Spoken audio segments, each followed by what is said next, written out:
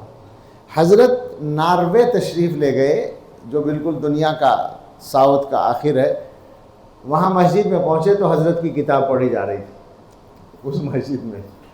مجھے یہ بتانا تھا کہ دنیا میں ہر جگہ جس آدمی کا فیض اس کی زندگی میں پہنچ گیا، اور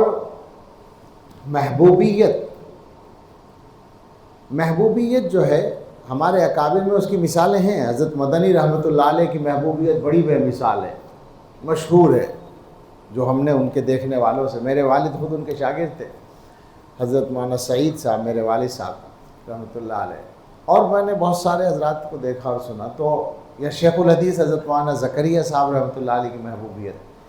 لیکن یہ ایک ایسا آدمی جو کسی ادارے سے تعلق نہیں ہے، اور پس منظر بھی اس کا آپ دیکھیں جو بیک گراؤنڈ ہے، اس بیک گراؤنڈ سے آنے کے بعد وہ اتنا آگے پہنچ جائے کہ اس کی زندگی میں دنیا کے ہر ملک میں اس کے چاہنے والے نہیں بلکہ اس کی زیارت کی تمنا کرنے والے اور اس کی دعائیں کرنے والے اور اس کے لیے صدقے کرنے والے اور صلاۃ الحاجت پڑھنے والے ہر ملک میں پائے جاتے ہیں۔ میری سمجھ میں نہیں آتا یہ کیسے ہوتا ہے۔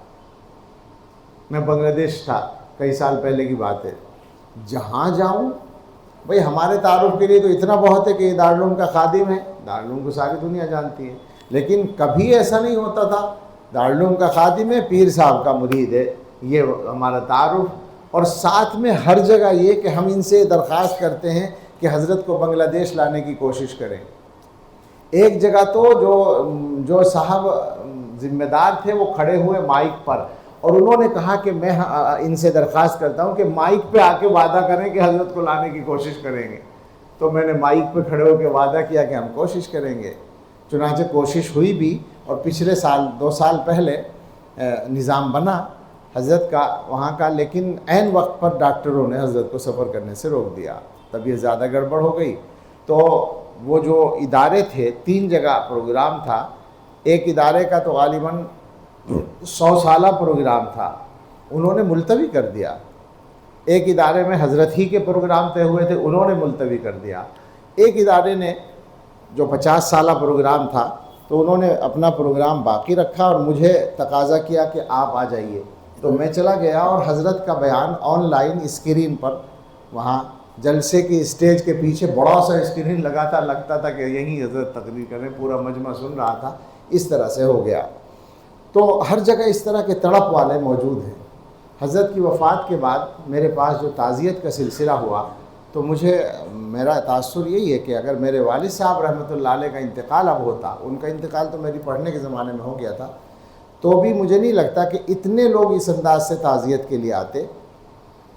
حقیقت یہ کہ وہ میری تعزیت کے لیے نہیں آ رہے تھے، وہ اپنی تعزیت کے لیے آ رہے تھے۔ ایک دن کی بات ہے کہ میرے پاس بھیڑ تھی، صبح سے شام تک، رات تک آتے رہتے تھے لوگ ان دنوں میں۔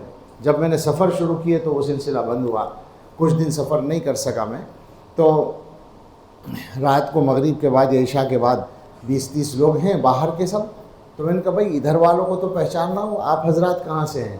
تو ان میں سے ایک صاحب نے بولنا شروع کیا کہ ہم میرٹھ کے فلاں گاؤں سے آئے ہیں، اور مولانا میں فلاں مولانا کا بھائی ہوں اور میں بھی عالم ہوں، میں ندوے سے فارغ ہوں اور میں مدرسے میں پڑھاتا تھا، لیکن میری والدہ بیمار ہو گئی تو میں ان کی خدمت کے لیے پڑھانا چھوڑ کے گھر آ گیا، اور 9 سال میں نے والدہ کی چارپائی کے پاس اپنی چارپائی رکھی، دن رات ان کی خدمت کی، اور ان کا انتقال ہو چکا ہے۔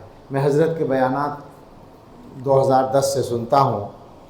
اب جو ہے میرا معاملہ یہ ہے کہ میں نے اپنے ماں اور باپ دونوں کو اپنے ہاتھ سے قبر میں اتارا تھا، مگر مجھے اتنا غم نہیں ہوا تھا۔ اب میری حالت بہت خراب تھی تو یہ مولانا مدرسے کے ذمہ دار ہیں، یہ کہنے لگے چلو دیوبند چلتے ہیں، ان سے مل کر آئیں گے، تو اس لیے ہم آپ کے پاس آ گئے۔ یہ عجیب طرح کے قصے پیش آئے۔ میں آسام گیا پچھلے دنوں تو وہاں ایک نوجوان ملا، کہنے لگا کہ میں دلی میں ماس کمیونیکیشن کا جو سب سے بڑا ادارہ ہے اس کا، میڈیا کا، اس میں پڑھتا ہوں، اور بہت دنوں سے میری تمنا تھی حضرت سے بیعت کی، اور یہ کہہ کے وہ رونے لگا، اور پھر اس نے کہا مجھے آپ بیعت کر لیجئے۔ طرح طرح کی محبت کی مثالیں سامنے آتی ہیں۔ تو یہ ہمہ گیر محبوبیت، اور پھر یہ غم، جو دلوں پر چھایا ہوا ہے۔ غم ہم نے دیکھے ہیں، بڑے لوگوں کے انتقال پر سب کو غم ہوتا ہے، مگر وہ سب کا غم ہوتا ہے۔ یعنی آدمی یہ سوچتا ہے کہ ایک بڑا آدمی چلا گیا، امت کا نقصان ہو گیا، یہاں یہ ہے کہ میرا نقصان ہو گیا، ذاتی غم بنا ہوا ہے۔ اکثر لوگوں کا جو غم ہے وہ ذاتی غم ہے، ہر آدمی اس انداز سے اس غم کو محسوس کر رہا ہے۔ ان چیزوں کی وجہ سے ہمیں سمجھنے کی ضرورت ہے کہ اللہ تعالیٰ نے یہ بات کیسے پیدا کر دی ایک انسان کے اندر۔ میں یہ بات کہا کرتا ہوں کہ حضرت کو قریب سے دیکھنے والے ہی یہ بات سمجھ سکتے ہیں کہ ان میں کچھ الگ بات تھی، دور والے اس کا یقین نہیں کر پاتے، اسی لیے بہت سے لوگ یہ سمجھتے ہیں کہ صاحب ان کے مرید مبالغہ کرتے ہیں، بہت سے لوگ یہ سمجھتے ہیں کہ حضرت کے بارے میں مبالغہ کیا جاتا ہے۔ میں آپ سے میں ذمہ داری سے بات کہہ رہا ہوں، میں دارالعلوم دیوبند کا مدرس ہوں، اور الحمدللہ مجھے اللہ نے توفیق دی ہے، یہ مزاج دیا ہے ماں باپ کی برکت سے بھی، اور میرے مربی حضرت مولانا ریاست علی صاحب رحمۃ اللہ علیہ کی برکت سے بھی، مجھے نہ جھوٹ تو بولتا ہی نہیں، مبالغے کی بھی عادت نہیں، بالکل نہیں، میں بات کو بڑھاتا ہی نہیں کبھی بھی۔ ذمہ داری سے میں یہ بات کہتا ہوں کہ حضرت کی شخصیت میں جو حقیقتیں ہیں وہی اتنی بڑی ہیں کہ دور سے سننے والا ان کو مبالغہ سمجھتا ہے، اس کی سمجھ میں نہیں آتا کہ اس زمانے میں ایسا آدمی ہو سکتا ہے کیا۔ میں بغیر نام کے ایک آپ کو قصہ سناؤں، یعنی کہنے والے کے نام کے بغیر۔ 10-12 سال شاید 2013 میں ایک مرتبہ ہم لوگ حضرت محتمیم صاحب دامت برکاتہم کے ساتھ ترکی گئے تھے، تو وہاں ایک دن ایک ہوٹل میں کھانے کے لیے بیٹھے ہوئے تھے، اور میز پر ہم لوگ تھے اور 2-3 اور بھی مہمان تھے، ان میں ایک یمنی عالم تھے جو ہندوستانی علماء سے اور اس علاقے سے واقف بھی ہیں اور اردو بھی سمجھتے ہیں، تو وہ بات زیادہ تر عربی میں کرتے ہیں۔ وہ کہنے لگے کہ میں نے شیخ ذوالفقار احمد نقشبندی نام کے مصنف کی کتاب پڑھی ہے تصوف و سلوک کے بارے میں، لیکن اس کتاب سے یہ نہیں پتہ چلا کہ وہ کس زمانے کے آدمی ہیں، من المتقدمین ام من المتاخرین۔ تو ہماری میز پر ایک بڑے عالم تھے، انہوں نے جواب دیا، نعم ہوا من المتقدمین لیکن ظہر فی ھذا الزمان، وہ متقدمین میں سے ہیں مگر اس زمانے میں ظاہر ہوئے ہیں، یہ انہوں نے جواب دیا، اور اس کے بعد میری طرف اشارہ کر دیا کہ تم ان سے جو چاہے پوچھ سکتے ہو ان کے بارے میں۔ تو یہ ہے وہ بات جو میں کہنا چاہتا تھا کہ ایسے لوگ عام طور پر نہیں ہوتے۔ آدمی ایسا کیسے بنتا ہے؟ تو حضرت کی جو ابتدائی زندگی ہے، بلکہ ساری زندگی ہے، میں سمجھتا ہوں کہ وہ مسلسل ترقی کرتے رہے ہیں ہر اعتبار سے، محنت کی بنیاد پر۔ ان کا حال یہ ہے کہ انہوں نے بچپن سے یہ راستہ اختیار کیا، بچپن سے ان کی لائن یہی تھی، نیکی کی، تقوی کی، اور اسکول میں پڑھنے کے بعد جب وہ کالج میں پہنچے ہیں تو اس کے بعد سے بزرگوں سے باقاعدہ ان کا تعلق رہا ہے، اور یونیورسٹی میں پڑھنے کے زمانے سے علماء، بڑے علماء کے پاس ان کا آنا جانا شروع ہو گیا، اور اسی زمانے میں انہوں نے باقاعدہ عربی تعلیم بھی شروع کر دی، نحو پڑھا، صرف پڑھا، فقہ پڑھا، اور پھر بعد میں حدیث کی تکمیل کی۔ یہ بات بالکل تفصیل کے ساتھ ہمیں معلوم ہے، اور 2 اداروں نے باقاعدہ حضرت کو سند بھی دی۔ کہنا یہ ہے کہ پڑھنے کے زمانے میں، یونیورسٹی میں پڑھنے کے زمانے میں ان کا عالم یہ تھا کہ بلا ناغہ 2 گھنٹے وہ مراقبہ کرتے تھے، بلکہ 3 گھنٹے بھی کرتے تھے، 2 گھنٹے کو بالکل فرض کر رکھا تھا، اور امتحان کے دنوں میں کمی ہو جاتی تھی تو چھٹی کے دنوں میں قضا کر کے پورا کرتے تھے۔ یہ محنت کون کرتا ہے؟ اور اس کے بعد جب تعلیم پوری ہو گئی تو 5-6 سال حضرت نے اس طرح گزارے ہیں کہ عشاء کے بعد سے فجر تک بیٹھ کر مراقبے میں رہتے تھے۔ اس میں نیند آ گئی، آنکھ کھلی، پھر وضو کر کے بیٹھ گئے، یہ معمول رہتا تھا۔ 5-6 سال مسلسل پوری رات بیٹھ کر گزاری ہے۔ پھر ملازمت کا زمانہ تھا، آپ نے ابھی سنا، تقریباً 40 سال، پوری 40 بھی نہیں تھی عمر، اس وقت میں ملازمت چھوڑی ہے۔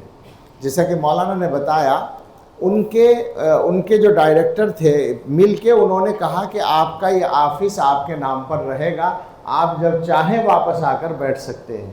سالوں تک اس کمرے سے حضرت کی چیزیں انہوں نے نہیں ہٹائیں، اور یہ تو ابھی وہ بتا کے گئے ہیں کہ نام اب تک لکھا ہوا ہے وہاں، صرف تعزیت استعفیٰ نامہ ہی نہیں، بلکہ ان کا جو نام ہے وہاں کا اس آفس پر وہ اب تک انہوں نے باقی رکھا ہوا ہے. وہ سمجھتے تھے کہ اسی سے برکت ہوگی. تو اس کے بعد سے ساری رات جاگنا شروع کر دیا. ہم نے جو زمانہ دیکھا ہے وہ ساری رات جاگنے کا زمانہ ہے. پوری رات جاگ کر گزارتے تھے اور فجر کے بعد اشراق کے بعد آرام فرماتے تھے. ان کے گھر میں بھی یہی ماحول بن گیا تھا. گھر میں عورتوں کا سینہ پرونا سب رات کو ہوتا تھا اور وہ لوگ اشراق کے بعد سوتے تھے. لیکن گھر والے تو سوتے تھے دوپہر تک. حضرت دوپہر تک نہیں سوتے تھے, بس عام طور سے 10 بجے اٹھ جاتے تھے, 9-10 بجے, یعنی 3-4 گھنٹے سو کر اٹھ جاتے تھے. یہ معمول تھا. انہوں نے زندگی کو سو کر نہیں گزارا, جاگ کر گزارا. میں اگر یہ کہہ دوں کہ انہوں نے ان کی پوری زندگی کی نیند کو اگر تقسیم کیا جائے تو 24 گھنٹے میں 4 گھنٹے سے زیادہ کا ایوریج نہیں آئے گا, تو بالکل صحیح ہوگا. اس انداز سے انہوں نے محنت کی ہے. ان سے ملاقات کا سب سے زیادہ چستی کا اور بشاشت کا جو وقت ہے وہ آدھی رات کے بعد شروع ہوتا تھا. آپ کو معلوم ہے عمرہ بھی وہ اسی وقت کرتے تھے. عمرے کے لیے نکلتے تھے, اگر بھیڑ نہ ہو تو حرم میں بیٹھ جاتے تھے رات کو 2 بجے, 3 بجے, 4 بجے. عام جگہوں پر بھی, اعتکاف میں بھی, ملیشیا میں بھی ملاقات کا سب سے بشاشت کا وقت یہی ہوتا تھا. ایک مرتبہ ہم ملیشیا پہنچے تو وہاں معلوم ہوا کہ حضرت اور سب مہمانوں کی دعوت ہے کسی دور شہر میں, وہاں گئے ہوئے ہیں تو رات تک آئیں گے. ہم رک گئے, انتظار کیا لیکن پہنچے نہیں تو ہم سو گئے. رات کو 1:45 بجے ایک آدمی نے آ کر مجھے جگایا. میرا کمرہ حضرت سے قریب ہوتا تھا تو اس نے آ کر جگایا کہ حضرت آ گئے, یاد فرما رہے ہیں. جلدی سے اٹھ کے نیند میں نے وضو کیا اور میں بھاگ کر پہنچا تو مسکرائے فرمایا کہ ہمیں اندازہ تھا کہ آپ سو رہے ہوں گے, لیکن پیر کا کام تو سوتوں کو جگانا ہی ہے.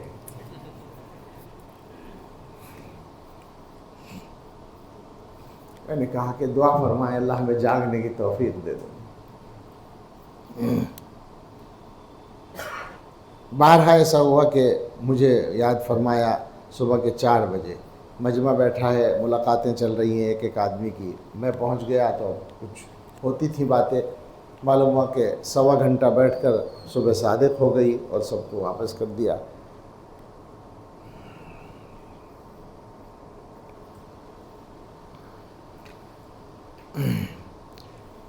مشکل کے زمانے میں صبر کا جو نمونہ دیکھا وہ بھی عجیب دیکھا. مجھے گھنٹوں بالکل تنہا رہنے کا بھی بار بار موقع ملا ہے, اور 1-2 خدام کے ساتھ, 1-2 حضرات کے ساتھ تو بار بار رہا ہی ہے, لیکن بالکل تنہائی میں بھی, جبکہ اسی موضوع پر بھی بات کرتے تھے, لیکن کسی تکلیف پہنچانے والے شخص کی برائی میں کبھی ایک لفظ نہیں فرمایا, کبھی نہیں کہتے.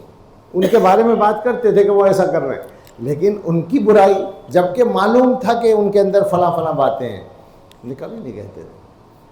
وہ الگ ہی بات تھی. صبر کا ایسا نمونہ ہم نے دیکھا. تو یہ جو محنت ہے, یہ جو قربانی ہے, کام کرنے کا یہ عالم تھا کہ زامبیا میں ایک دن اعتکاف ختم ہونے کے بعد صبح کو عید کی شام کو ہم پہنچے ملنے کے لیے. صبح کو ہماری واپسی تھی تو ہم نے سوچا رات میں مسافہ کر لیں. عشاء کے بعد پہنچے تو تھوڑا انتظار کرنے کے بعد ہمیں اجازت مل گئی. جا کے دیکھا تو کتاب پر کام ہو رہا ہے. عید کی شام کو اعتکاف سے اٹھ کر آئے ہیں اور کتاب پر کام ہو رہا ہے. کوئی وقت کام سے خالی نہیں تھا, ہر وقت کام تھا. اس انداز سے کام کیا ہے کہ سمجھ میں نہیں آتا. مکہ مکرمہ میں بے شمار لوگ ان سے ملنے کے لیے جایا کرتے تھے, عمرہ کرتے تھے. تو آپ کو معلوم ہے وہاں کے حالات میں 15-20 آدمیوں کا اکٹھا ہونا بھی ان لوگوں کے یہاں اچھا نہیں سمجھا جاتا, اور حکومت کی نظر میں آتا ہے آدمی. حضرت کو اللہ نے عجیب ہمت دی تھی. حضرت کے ساتھ بار بار ایسا ہوا کہ بھیڑ کی وجہ سے پولیس آ گئی. ایسا کئی دفعہ ہوا ہے. میں ذاتی طور پر موجود ہوں ایسے واقعات میں. ابھی تازہ بالکل اسی رمضان میں جو آخری رمضان ہو گیا ہے میں بھی حاضر تھا. اتنی بھیڑ تھی کہ عصر کے بعد ملاقات ہوتی تھی, 30-40 آدمی جمع ہو گئے. حضرت نے جلدی سے کلمات پڑھوائے, دعا کرائی, مسافہ کیا, رخصت کر دیا. فوراً 30-40 اور جمع ہو گئے. عصر سے مغرب تک 4-5 مجلسیں ہو جاتی تھیں, کئی سو آدمیوں کی ملاقات ہے. اب وہ بیچارے ہوٹل والے اور سیکورٹی والے دیکھ رہے ہیں کہ ایک مجمع جا رہا ہے، ایک آ رہا ہے، آ رہا ہے، جا رہا ہے. 3 دن تو چل گیا کام، چوتھے دن پولیس بھی آ گئی، منیجر بھی آ گیا کہ یہاں کیا ہو رہا ہے، بند کرنا پڑا. ایک مرتبہ طواف تھا، کئی سال پہلے کی، شاید 2018 کی بات ہے، 19 کی. تو اتفاق سے میں بھی کسی عذر کی وجہ سے اس پر تھا، کرسی پر. اب رات کو 12 بجے ہم پہنچے باب فہد پر، حضرت آنے والے تھے. میں نے دیکھا کہ کئی سو آدمی مختلف حصوں میں کھڑے ہیں، تو میں ڈر گیا کہ آج کچھ گڑبڑ ہو سکتی ہے. حضرت جیسے ہی آئے، سارا مجمع ایک دم ساتھ. حضرت نے مجھے نوازا، مصافحہ فرمایا، اور پھر ہم ساتھ چل پڑے. اب طواف شروع ہو گیا. فرسٹ فلور پر ہوتا تھا، اب وہ فرسٹ فلور کی چوڑائی آپ جانتے ہیں کتنا بڑا مطاف ہے، کتنا چوڑا ہے. میرے خیال سے ایک چکر کے بعد ہی یہ منظر ہو گیا کہ ساری چوڑائی ہمارے لوگوں نے گھیر لی، اور دور تک پورا ایک مجمع، دوسروں کو راستہ ہی نہیں مل رہا ہے. بس اب ہماری حضرت کی ویل چیئر تھی، حضرت کے جو نسبتی بھائی ہیں ان کی تھی، اور میں تھا ساتھ میں، اور پورا مجمع پیچھے ہے اور چل رہا ہے طواف. 5ویں چکر پر پولیس نے روک لیا، حضرت کی ویل چیئر کو بلا لیا، ان کی ویل چیئر کو بھی بلا لیا. تو پولیس نے یہ کہا حضرت سے کہ آپ نے کیوں بھیڑ جمع کر رکھی ہے؟ حضرت نے فرمایا کہ میں نے تو نہیں جمع کی ہے، تو خود آئے ہیں، ہر آدمی عمرہ کرنے کے لیے آیا، میں کیا کر سکتا ہوں، طواف کر رہے ہیں. خیر 10 منٹ کے بعد پولیس نے کہا کہ اب آپ اوپر کی منزل پہ جا کے پورا کریں. چنانچہ وہاں سے بھیج دیا اوپر. ہم چل رہے تھے، پھر میرے پاس ایک خادم آئے، انہوں نے کہا کہ آپ آ جائیے اوپر، حضرت اوپر ہیں. ہم سمجھ رہے تھے پولیس کے پاس ہوں گے، لیکن وہ اوپر اجازت مل گئی تھی. اس طرح بہت ہوتا تھا حضرت کے ساتھ، لیکن کام کرتے رہے، مسلسل کام کرتے رہے، اس انداز سے لوگوں کو فائدہ پہنچاتے رہے کہ گویا اپنے آپ کو رسک میں ڈال کر بھی یہ کام کرتے رہے. تو یہ جو محنت ہے مسلسل، اور اس ساری محنت میں واپس جا کر پھر اپنی بات کو ختم کرنے جاتا ہوں. نیت کا صحیح ہونا یہ بنیاد ہے. یہ بات سارے لوگ اچھی طرح سمجھ لیں. میں ایک گناہ گار اور عاجز اور حقیر طالب علم ہوں، لیکن بہرحال میری ایک عمر ہو گئی ہے، بزرگوں کو بھی دیکھا ہے، علماء کو بھی دیکھا ہے، اور مدرسے کا مدرس ہوں، یوں بھی کہہ سکتا ہوں اس جگہ کے سب سے بڑے مدرسے کا مدرس ہوں. تو میں اپنے بھائیوں سے، اپنے احباب سے، تمام علماء سے اور تمام سلوک کا کام کرنے والے لوگوں سے بس یہ گزارش کرنا چاہوں گا کہ یہ بات ہر لمحے یاد رکھیں کہ حضرت محمد صلی اللہ علیہ وسلم نے فرما رکھا ہے انما الاعمال بالنیات. اعمال کی قدر و قیمت نیت پر موقوف ہے، عمل کی ویلیو نیت سے بنتی ہے، اور ہمارے اعمال کی جو قدر اور ویلیو ہے وہ نافعیت ہے. ہمارے عمل میں نافعیت آئے تو سمجھا جائے گا کہ ہمارا عمل اچھا ہے. نافعیت اچھی نیت کے بغیر پیدا نہیں ہو سکتی. وقتی طور پر ہم پروپیگنڈے کر سکتے ہیں. یہ زمانہ چکا چوند کا زمانہ ہے، یہ زمانہ پروپیگنڈے کا زمانہ ہے. سوشل میڈیا نے تو پروپیگنڈے کو ایسا کر دیا ہے کہ بعض لوگ پتہ نہیں اس کو عبادت سمجھ کے کرتے ہیں یا حماقت سمجھ کے کیا کرتے ہیں، ایک مصیبت بنا دیا ہے. لیکن کم سے کم علماء کو اور سلوک سے تعلق رکھنے والے لوگوں کو تو اس معاملے میں مضبوط ہونا چاہیے. پروپیگنڈا کوئی حیثیت نہیں رکھتا ہے. پروپیگنڈا جو ہے وہ تو ایسا ہے کہ آج ہے کل نہیں ہے، پکی بات ہے. یہ نافعیت ہوگی تو بقا ہوگی، اور نافعیت نیت سے ہوگی. آپ حضرات نے پڑھا ہوگا امام مالک رحمۃ اللہ علیہ کا واقعہ کہ انہوں نے موطا لکھی، ان کی جو حدیث کی کتاب ہے. اسی زمانے میں کچھ اور کتابیں بھی لکھی گئیں، گویا ان کی نقل کہہ لیجئے. تو لوگوں نے ان سے کہا کہ حضرت اس پر پابندی لگوا دیجئے حکومت سے کہہ کر. بلکہ خلیفہ نے ان سے یہ کہا تھا کہ ہم سارے عالم اسلام میں قانون بنا دیں کہ اسی کے مطابق عمل کیا جائے. یہ ایک مستقل واقعہ ہے. تو حضرت نے یہ فرمایا ان لوگوں سے جو کہتے تھے وہی دوسروں کی کتابوں کو وہ کر دیا جائے. حضرت نے فرمایا کوئی بات نہیں ہے، کرنے دو. ما کان للہ یبقا، جو اللہ کے لیے ہوگا وہ باقی رہے گا. اس پر یقین ہم لوگوں کو بنا لینا چاہیے. ہم باتیں بنا کر انسانوں کو مطمئن کر سکتے ہیں، ہماری باتوں سے انسان متاثر ہو سکتے ہیں، مگر قلوب تو کسی اور کے ہاتھ میں ہے، دل تو اللہ کے ہاتھ میں ہے، اس کو تو کوئی باتوں سے متاثر نہیں کر سکتا، اس کے سامنے باتیں بنانے سے کام نہیں چل سکتا، وہاں تو دلوں کی کیفیت پر فیصلہ ہوتا ہے۔ اسی لیے مجھے پریشانی نہیں ہوتی اگر مجھے پتہ چلتا ہے فلاں آدمی اپنے بارے میں یہ دعویٰ کر رہا ہے، فلاں آدمی یہ پروپیگنڈا کر رہا ہے، فلاں آدمی یہ بات کہہ رہا ہے، مجھے کوئی الجھن الحمدللہ نہیں ہوتی، اس لیے کہ مجھے اطمینان ہوتا ہے کہ جو اگر صحیح ہے وہ تو پریشانی کی بات ہی نہیں ہے، اور اگر صحیح نہیں ہے تو خود ختم ہو جائے گا، جو اللہ کے لیے ہوگا وہ باقی رہے گا۔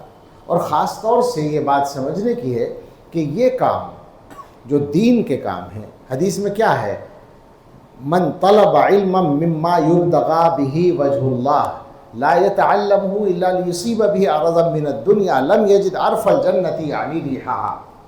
یہ علم جو اللہ کی رضا کے لیے طلب ہونا چاہیے، اس کو دنیا کا کوئی سامان حاصل کرنے کے لیے کوئی طلب کرے گا تو جنت کی خوشبو نہیں پائے گا۔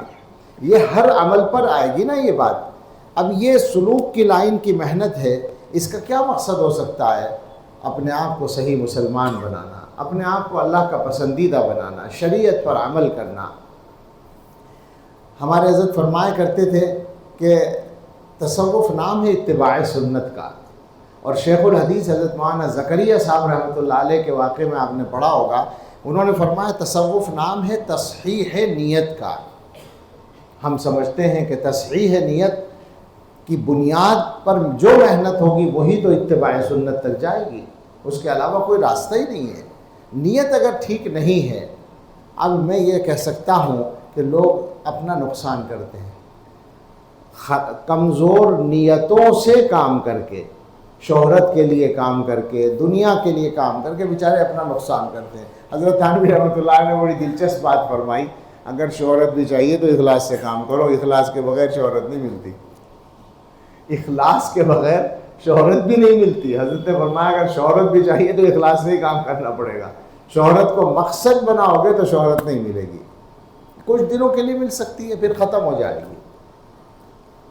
اس کو میں ذرا ایک اور انداز سے عرض کروں، شہرت، دنیا کا مال، یا دنیا میں لوگوں کے درمیان عزت حاصل کرنا، یہ ساری اغراض فانی ہیں، اللہ کی ذات باقی ہے، جو کام اللہ کے لیے ہوگا وہ باقی رہے گا، فانی چیزوں کے لیے جو ہوگا وہ فنا ہو جائے گا۔ یہ اصول ہے، بالکل عقلی بات ہے۔ رسول اللہ صلی اللہ تعالیٰ علیہ وسلم نے جو چیز بتائی ہے اس کے سچ ہونے میں کوئی شک ہی نہیں ہو سکتا نا۔ نیتوں پر، اعمال کی قدر نیتوں پر ہے۔ ہمیں کچھ لوگ اچھا سمجھ لیں، ہم کچھ لوگوں کو متاثر کرنے میں کامیاب ہو جائیں، یا کوئی بناوٹ اختیار کر کے ہم ایسا کر لیں تو یہ وقتی بات ہوگی، اور ہماری بے وقوفی، میں تو اس کو بے وقوفی سمجھتا ہوں، بالکل سچی بات ہے۔ عقل مندی کی بات یہ ہے کہ صرف اخلاص سے اللہ کے لیے کام کیا جائے۔ حضرت نانوتوی رحمۃ اللہ علیہ دارالعلوم دیوبند کے بانی، اتنے بڑے آدمی ہیں آپ جانتے ہیں۔ ہمارے حضرت ایک عجیب بات فرماتے تھے، ہر چیز میں حضرت کی چیزیں یاد آ جاتی ہیں۔ وہ فرماتے تھے کہ صحابہ کے بعد سب سے زیادہ محبت مجھے امام ابو حنیفہ سے، اور اس کے بعد حضرت نانوتوی رحمۃ اللہ علیہ سے۔ عجیب محبت تھی دیوبند سے اور علماء دیوبند سے۔ تو حضرت نانوتوی رحمۃ اللہ علیہ کے جو حالات ہیں اس میں یہ بات لکھی ہے کہ بالکل سادہ سے کپڑے پہنتے تھے، ان کو دیکھ کر اجنبی آدمی عالم بھی نہیں سمجھ سکتا تھا۔ ایک دفعہ ایک گاؤں میں پہنچے تھے تو وہاں گاؤں والوں نے کہا کہ نماز پڑھا دو۔ مولانا انظر شاہ صاحب رحمۃ اللہ علیہ کی کلپ شاید آپ نے سنی ہوگی، انہوں نے یہ قصہ بیان کر رکھا ہے کہ حضرت نانوتوی ایک گاؤں میں تھے، وہاں امام صاحب کہیں چلے گئے تھے تو لوگوں نے کہا نماز پڑھا دو، تو حضرت نے کہا بھائی مجھے نماز پڑھانی نہیں آتی، تو ایک گاؤں والے نے کہا کہ کیوں جھک جھک کر رہا، پڑھا دے تو مولوی دکھائی دے۔ اب حضرت نے پڑھا دی، اور اس میں بھول یہ ہوئی کہ پہلی رکعت میں قل اعوذ برب الناس پڑھ دی، دوسری رکعت میں پھر کچھ بھی پڑھ سکتا ہے آدمی، جائز ہے۔ بہت سے لوگ ایسا سمجھتے ہیں کہ قل اعوذ برب الناس اگر پہلی رکعت میں ہو جائے تو اب دوسری رکعت میں گویا راستہ بند ہو گیا، اب کچھ نہیں پڑھ سکتے۔ اس کا ایک لطیفہ ہے بڑا، حضرت مولانا عبد الرحیم بستوی رحمۃ اللہ علیہ جو دارالعلوم دیوبند کے استاد تھے، وہ سنایا کرتے تھے کہ کرناٹک میں ایک بڑے عالم گزرے ہیں وہاں کے، مولانا ابو سعود صاحب رحمۃ اللہ علیہ، جو وہاں کا جو سب سے مشہور ادارہ ہے بنگلور کا سبیل الرشاد، اس کے بانی، تو وہ سفر کر رہے تھے، کسی گاؤں میں مغرب کا وقت ہو گیا اور مغرب میں مسجد میں پہنچ گئے، تو نماز ہوئی، اس میں یہ ہوا کہ امام صاحب نے پہلی رکعت میں قل اعوذ برب الناس پڑھ دی، اب دوسری رکعت میں ان کی سمجھ میں نہیں آیا تو انہوں نے سورہ فاتحہ تو پڑھی ایسے ہی جیسے پڑھتے تھے اچھے طریقے سے، اور اس کے بعد مختلف آوازیں نکال کر مولانا نقل کرتے تھے باقاعدہ کہ اس طرح سے جیسے آیت پوری کر رہے ہوں، اس انداز سے کر کے، اور اللہ اکبر رکوع کر دیا۔ تو نماز کے بعد حضرت مولانا ابو سعود صاحب رحمۃ اللہ علیہ نے امام صاحب کو بلایا کہ امام صاحب آپ نے دوسری رکعت میں کون سی سورت پڑھی؟ اب سمجھ گئے کہ چوری پکڑی گئی، کہنے لگے کیا مطلب، ہم نے پڑھ دی جو پڑھی۔ تو انہوں نے فرمایا کہ بھائی بات یہ ہے کہ آپ کی قرات بہت اچھی ہے، آپ نے پہلی رکعت میں سورہ فاتحہ پڑھی، بالکل سمجھ میں آئی، قل اعوذ برب الناس پڑھی، وہ بھی سمجھ میں آئی، دوسری رکعت میں سورہ فاتحہ پڑھی، وہ بھی سمجھ میں آئی، اس کے بعد جو سورت پڑھی وہ سمجھ میں نہیں آئی، ذرا وہ بتا دیں۔ اب وہ غصے کرنے لگے اور ان کو پہچانتے نہیں ہوں گے۔ اچھا مزید یہ لطیفہ ہے کہ ان کے مقتدیوں نے امام صاحب کی حمایت شروع کر دی کہ ہمارے امام صاحب کے بارے میں آپ ایسی بات کہہ رہے ہیں۔ ظاہر ہے اگر علم نہیں ہوگا تو یہی ہوگا نا۔ تو مولانا نے خاموشی اختیار کی، اپنی نماز دہرائی اور نکل گئے وہاں سے۔ کیا کرتے جب اپنا خود ہی وہ نقصان کرے۔ تو خیر حضرت نانوتوی رحمۃ اللہ علیہ نے پہلی رکعت میں قل اعوذ برب الناس پڑھ دی بھولے سے، پھر کوئی اور کہیں سے پڑھ دیا ہوگا، نماز کے بعد شور مچایا لوگوں نے کہ لو جی نماز پڑھانی بھی نہیں آتی۔ تو حضرت نے کہا بھائی میں تو پہلے ہی کہہ رہا تھا کہ مجھ سے نہیں آتی، تم نے کیوں پڑھوائی مجھ سے؟ تو ایسی شخصیت، اتنا بڑا کام کرنے والا آدمی۔ ایک مناظرہ ہوا حضرت کا، مشہور مناظرہ ہے، کون سی جگہ کا ہے، پادریوں سے یا پنڈتوں سے ہوا تھا، پادریوں سے تھا شاید وہ، اور اس میں جب حضرت پہنچے تھے تو چپکے سے پہنچ گئے اور پتہ بھی نہیں چلا کہاں آئے ہیں، یعنی اتنے سادہ تھے کہ عام آدمی دیکھ کے سمجھتا ہی نہیں تھا کہ یہ کون ہے۔ اور جب تقریر ہوئی تو اس مخالف نے کہا تھا کہ اگر تقریر پہ ایمان لانا ہوتا تو مولوی قاسم کی تقریر پہ ایمان لیا۔ یہ ہوتے ہیں بڑے لوگ۔ تو کہنے کا مطلب ہے کہ نیت صحیح ہونا ضروری ہے، عمل کی قدر و قیمت نیت سے ہے، اس پر ضرورت ہے محنت کرنے کی، اس کے علاوہ ہمارے پاس کامیابی کا کوئی راستہ نہیں ہے۔ ہم اپنے الفاظ سے، اپنی چالاکی سے، اپنی بناوٹ سے، اپنے تصنع سے، اپنے پروپیگنڈے سے، یا خدا نہ خواستہ اگر کوئی آدمی جھوٹ بول رہا ہے تو وہ اور کمزور معاملہ ہے اور خطرے میں ہے۔ ان سب چیزوں سے وقتی طور پر کچھ لوگوں کو متاثر کر لیں تو اس سے کیا ہوتا ہے؟ بھائی اگر پیسہ ہی کمانا ہے تو دکان کر لو، تجارت کر لو، پیسے کا شاندار جائز راستہ ہے، یہی تو ہے نا بات۔ اب آپ دین کو اس مقصد کے لیے حاصل کریں یا استعمال کریں مقصد بنا کر، تو یہ تو غلط بات ہے۔ یوں اگر آپ کو اللہ تعالیٰ دیتا ہے، سبحان اللہ، جزاک اللہ، مولویوں کو جزاک اللہ کہنا تو بہت اچھا آتا ہے، اس لیے آتا ہے کہ حدیث میں آیا ہے نا کہ جو آدمی کسی کے ساتھ اچھا سلوک کرے اور وہ کہہ دے جزاک اللہ خیرا تو اس نے بدلہ دے دیا۔ ہمارے حضرت کو پھر ان کی بات یاد آ گئی، ہدیہ دیتے تھے لوگ تو عام طور سے حضرت کا مزاج تھا بہت بشاشت سے قبول کرتے تھے اور دعا دیتے تھے، اور کہتے تھے یہ بات کہ میں ہدیہ دینے والے کو دعا دیتا ہوں۔ ہم جیسے مولوی کرتے ہیں نا، منہ بنا کے لیتے ہیں یا ذرا ایسے جیسے لینا نہیں چاہ رہے، حالانکہ اندر سے چاہ رہے ہیں کہ ایک اور دے دیں۔ میں کسی کو نہیں کہہ رہا ہوں، میں اپنے آپ ہی کو کہہ رہا ہوں، اللہ کی پناہ۔ اور حضرت کی شخصیت آپ جانتے ہیں، ہمارے جیسے آدمی کا ہدیہ چھوٹا موٹا کچھ کبھی پیش کیا، میں نے یہ کہہ دیا کہ حضرت یہ حقیر سے ہدیہ ہے، تو وہ فوراً فرماتے تھے نہیں مولانا ہدیہ حقیر نہیں ہوتا، ہدیہ حقیر نہیں ہوتا، اس لیے کہ وہ محبت کی علامت ہوتا ہے، ہدیہ تو محبت کے اظہار کے لیے ہوتا ہے نا، وہ حقیر نہیں ہوتا۔ لیکن ایک دفعہ ایسا ہوا کہ حضرت نے ہدیہ واپس کیا، وہ عجیب قصہ ہے۔ ایک صاحب نے ہدیہ دیا اور کوئی بڑی رقم تھی، وہ بڑے مالدار تھے، کوئی ارب پتی آدمی۔ حضرت نے فرمایا کہ آپ ہی رکھ لیں، آپ کو زیادہ ضرورت ہے۔ انہوں نے کہا حضرت مجھے کہاں ضرورت ہے، آپ جانتے نہیں میں فلاں ہوں، میرے پاس کتنا ہے۔ حضرت فرمایا میں جانتا ہوں آپ کو اور معلوم ہے مجھے آپ کی مالی حیثیت، مگر آپ کو زیادہ ضرورت ہے، آپ ہی رکھ لیں۔ پھر انہوں نے کہا کہ حضرت میری سمجھ میں نہیں آئی یہ بات، آپ کیا فرما رہے ہیں؟ تو حضرت نے فرمایا کہ اچھا یہ بتائیے، سچ بتائیے کہ اگر اتنی رقم جو آپ مجھے دے رہے ہیں، آپ کو آپ کا کوئی جاننے والا، کوئی دوست گفٹ کرے، ہدیہ دے، تو آپ لیں گے یا واپس کریں گے؟ سچ بتائیں۔ انہوں نے ذرا سا سوچا اور کہنے لگے میں لے لوں گا، میں لے لوں گا۔ حضرت نے فرمایا آپ خود ہی کہہ رہے ہیں کہ آپ لے لیں گے اور میں واپس کر رہا ہوں، اس کا مطلب ہے آپ کو زیادہ ضرورت ہے، تو آپ رکھ لیں۔ جی یہ ہے غنا، غنا ہی کو سمجھانا تھا، غنا ہی کو سمجھانا اصل مقصد تھا کہ آپ مالدار ہونے کے باوجود بھی دل میں وہ غنا نہیں رکھتے جو اللہ والے غنا رکھتے ہیں۔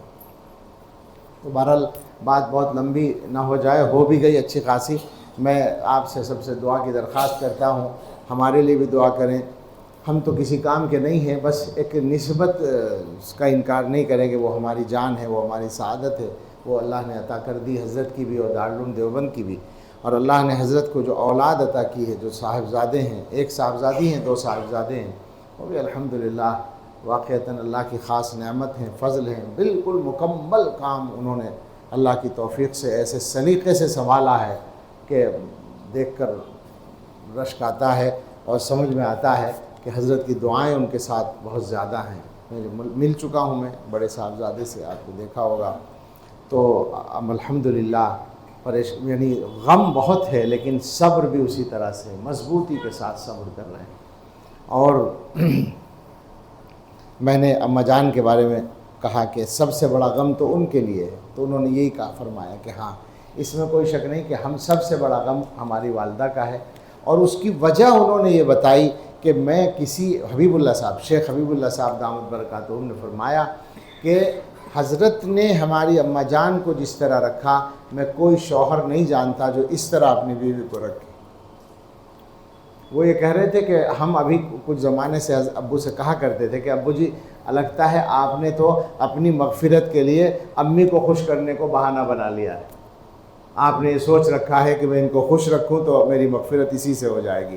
تو حضرت نے فرمایا کہ ہاں میں چاہتا ہوں کہ خواجہ عبد المالک صدیقی رحمۃ اللہ علیہ کے سامنے شرمندہ نہ ہونا پڑے۔ وہ جو دادا پیر تھے وہی سسر صاحب تھے، انہی کی بیٹی ہیں وہ، تو دادا پیر کے سامنے شرمندہ نہ ہونا پڑے، اس لیے میں ان کے ساتھ اچھا سلوک کرتا ہوں۔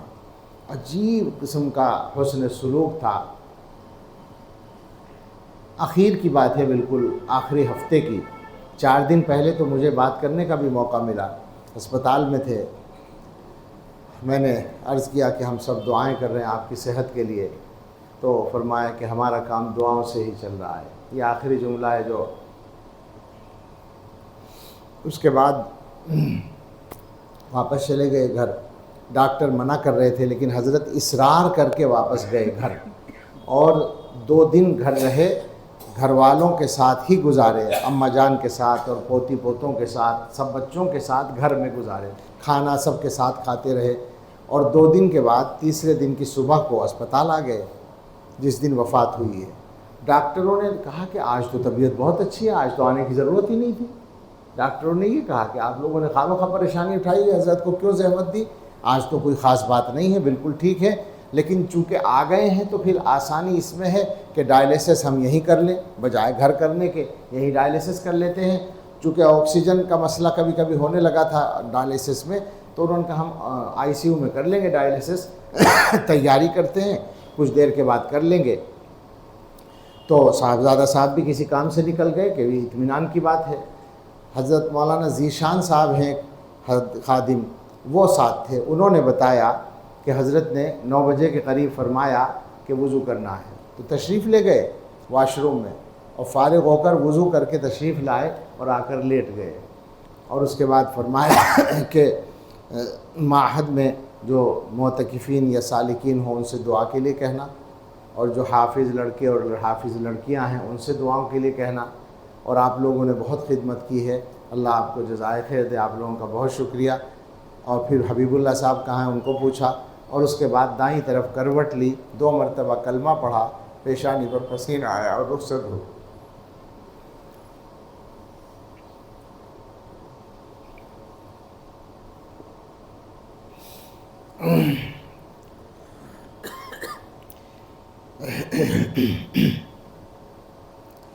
تو بہرحال اب دعا کر لی جائے۔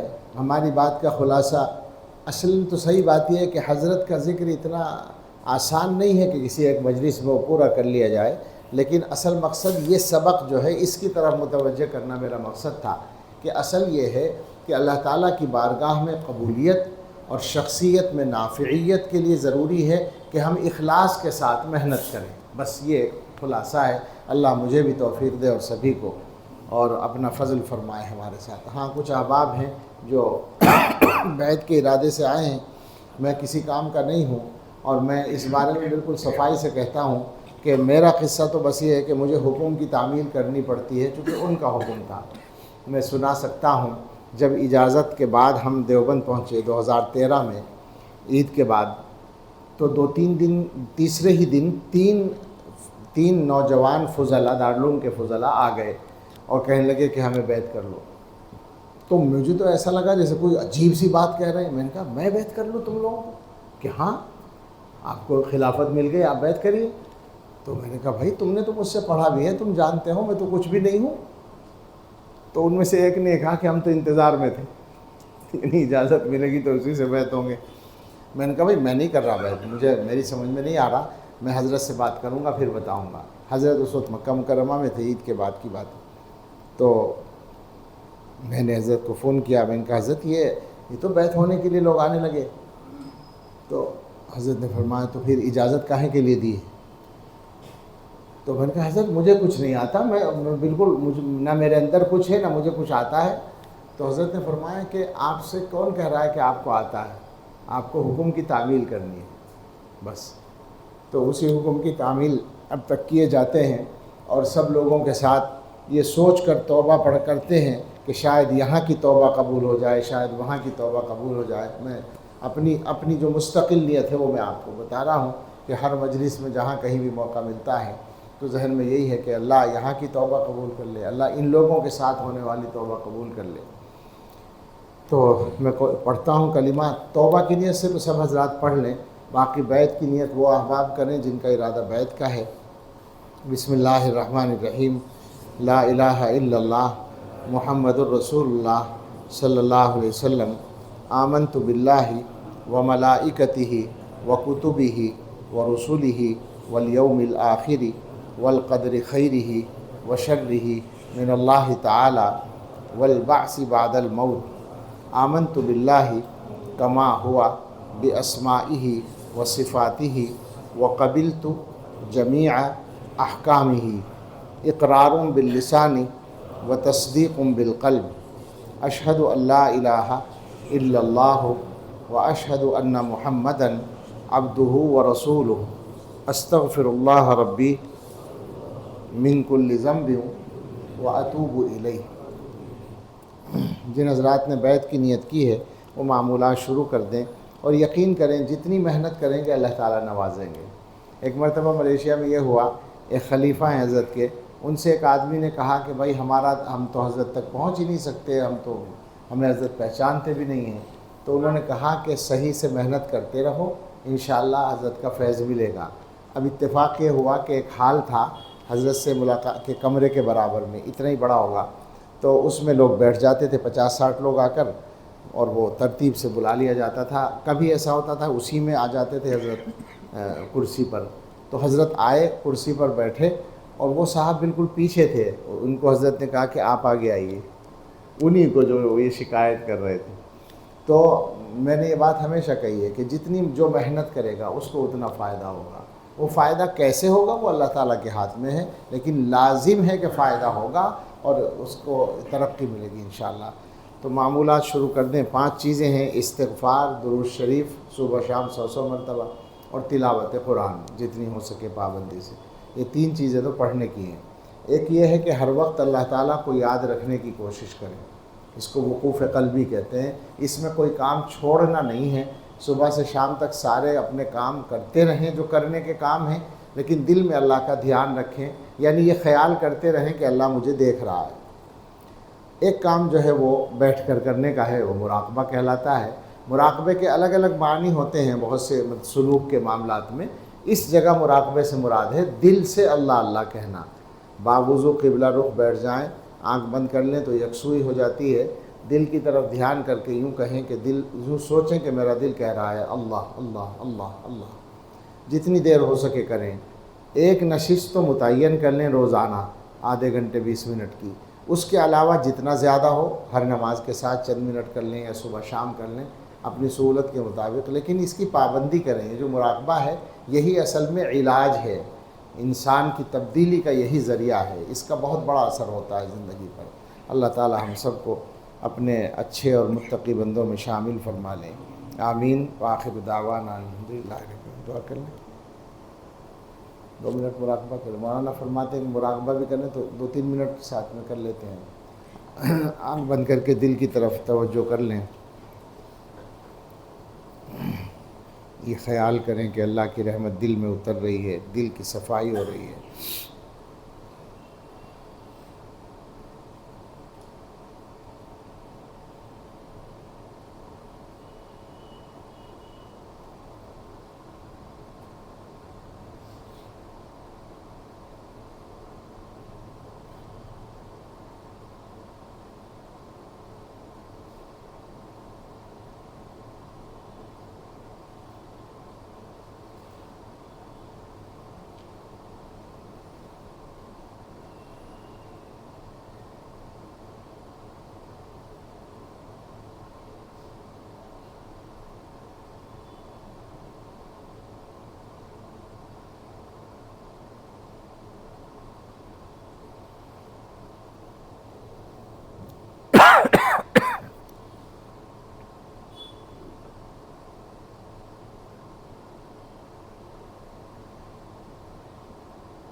لا الہ الا اللہ محمد رسول اللہ صلی اللہ علیہ وسلم۔ سبحان ربی العلی العلی الوہاب۔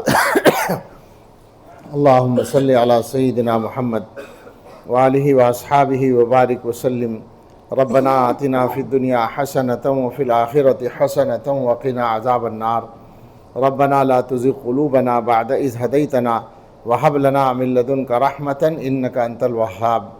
ربنا هب لنا من ازواجنا وذریاتنا قرۃ اعین واجعلنا للمتقین اماما۔